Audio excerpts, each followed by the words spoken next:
Нурпресстин жаңылыктар түрмөгү аны мен Айнас Кадыров алып барам, саламатсыздарбы? Туркиядагы жер титирөө кыргызстандыктарды бир селт эттирди. Анткени интернет айдыңында жарыяланган видео материалдарда көп кабаттуу үйлөрдүн урап жатканын көрүүгө болот. Мындан улам Кыргызстандагы турак жайлардын абалы кандай деген соол салынууда. Бишкек жана башка шаарларда көп кабаттуу үйлөр биринин артынан бири салынууда. Бирок алардын сейсмикалык туруктуулугу кандай? Мына ушул суроо көпчүлүктү ойлондура баштады. Имараттардын жана курулмалардын системалары, материалдар курулушта колдонулганга чейин тиешелүү эксперименталдык текшерүүдөн өтүшү керек. Материалдардын сапаты, маркасына дыккат көңүл бурулганы менен имараттын өзүнүн сейсмикалык туруктуулугу толугу менен текшерилбээрин айткандар бар. Адистердин айтымында турак жай салына турган жердин дагы топурагын геологдор сейсмикалык касиеттерин аныктап бериш керек. Мына ушул нормаларды толук аткаруу керек деген Туркиядагы зилзала көрсөттү. Бул ченемдердин сакталышын мамлекеттик органдар менен курулуш компаниялар эми дыккат карайт деп ишенели.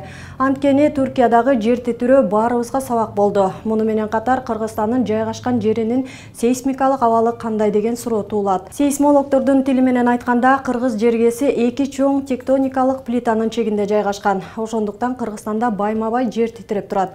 Жылына бери дегенде 10 миңден ашык жер титирөө катталып турат.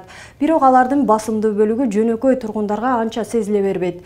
Бирок адистер Кыргызстан тектоникалык эки плитанын ортосунда жайгашкандыктан көп кабаттуу үйлөр гана эмес, жер тамдардагы өтө дыккат салыныш керектигин эскертет.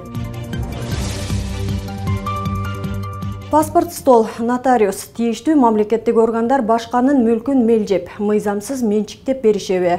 Бул суроо менен Кара Балта шаарынын тургуну Назира Розматова Нурпресске кайрылды.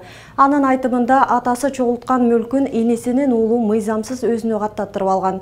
Болгондо дагы өз атасы өлүп, чоң атасы алдан күчтөн тайып, ооруп турган учурда 4кө жакын жана 8 гектар болгон эки жерин, Кара Балта шаарындагы 2 бөлмөлүү үйүн, аксакал өзү жашаган чоң турак жайын, эт саткан павильонун жана базар ичиндеги ишканасын өзүнө алып койгон.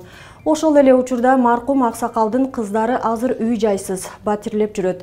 Бирок ага чейин чоң атасы медер туткан балам деп унаасын, 2 үйүн жана мал мүлкүн небересине жаздырып берген.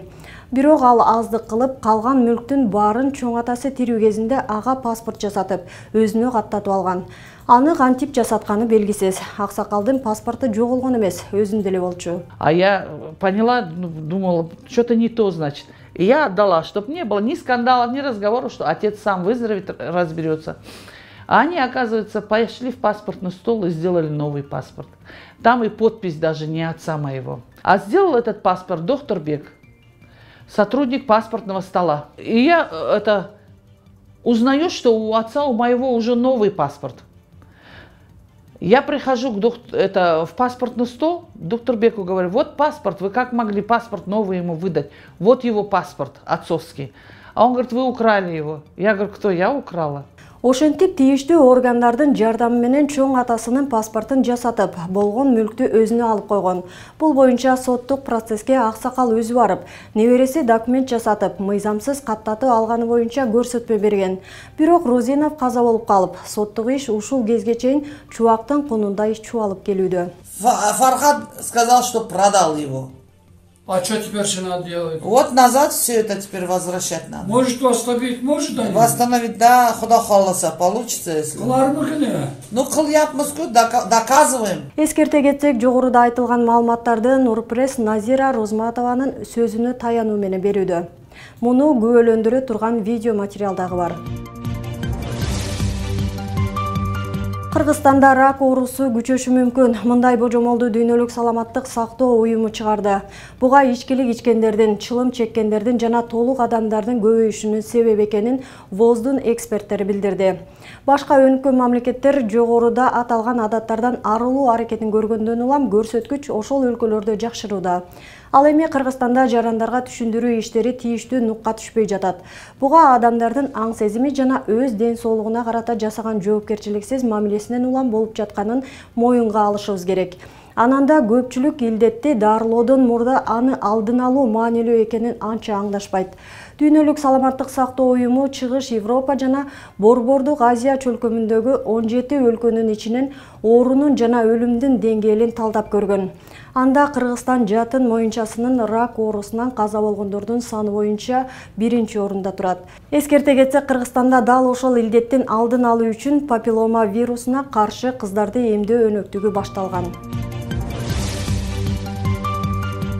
Кыргызстанда сурдо спортчулар бар экенин билесизби? Ооба, болгондо дагы эл аралык мелдештерде биринчиликти багындырган сурдо спортчулар.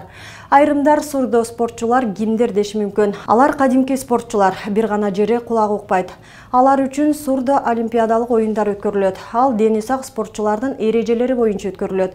Бир гана айырмасы, бардык үн сигналдары визуалдык сигналдар менен алмаштырылат. Мына ушундай спортчулар үчүн Кыргызстанда чоң эл аралык иш-чара өткөнү турат. Кулагы укпагандар арасындагы 1-чи Азия Тынч океан чемпионаты Кыргызстанда алгачкы ирет өткөрүлөт. Анда спорттун 4 түрү — таэквондо, дзюдо, грек-рим жана эркин күрөш боюнча дүйнөнүн 10дон ашык өлкөсүнөн келген 300гө жакын сурдо спортчу мелдешет. Нурпресстин жаңылыктарын YouTube, Instagram, Telegram, Facebook'tan окуй аласыздар. Нурпресс чындыктын изи менен.